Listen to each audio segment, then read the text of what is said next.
જેતપુરમાં ward number 10 માં નગરપાલિકા પૂર્વ પ્રમુખ સુરેશ સખરેલિયાએ મતદાન કર્યું।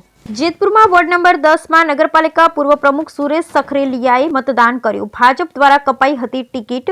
જયેશ રાદડિયાના અંગત અને નગરપાલિકા પૂર્વ પ્રમુખ સુરેશ સખરેલિયાએ આપ્યું નિવેદન। ભાજપમાં ચાલી રહેલા વિવાદ સામે મામલે નિવેદન આપ્યું। પ્રશાંત કુરાડ સાથે હજુ સુધી કોઈ સમાધાન કર્યું નથી। નગરપાલિકામાં ભાજપ શાસન કરશે તેવો આત્મવિશ્વાસ વ્યક્ત કર્યો। ભાજપ મામલે મીડિયાએ પૂછાતા ઘરની વાત આગળ પછી કાર્યવાહી કરીશું। ભાજપની 42 બેઠક પર ઉમેદવારો લડી રહ્યા છે ચૂંટણી। Bureau report Ashish Patadia, Jetpur.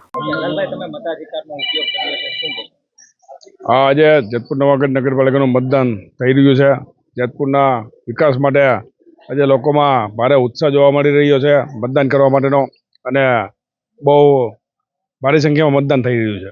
તમે જે રીતે આક્ષેપો કર્યા હતા સમાધાન મામલે કોઈ પ્રક્રિયા થઈ છે ખરા? એ અમારા ભાજપના ઘરની વાત છે, અને એ અમે આગળ શું કરવું એ અમે નહીં અમે કરીશું।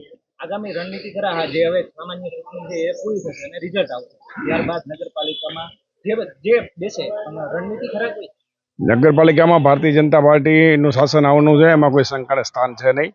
અને આ જે કાંઈ મળ્યો વિવાદ હતો એ પાર્ટીની અમારી ઘરની વાત હતી, અને આ વિવાદ અમારે પૂરો થઈ ગયો। તમને શું લાગે છે કે જે ગઢ છે તે પૂરો થશે?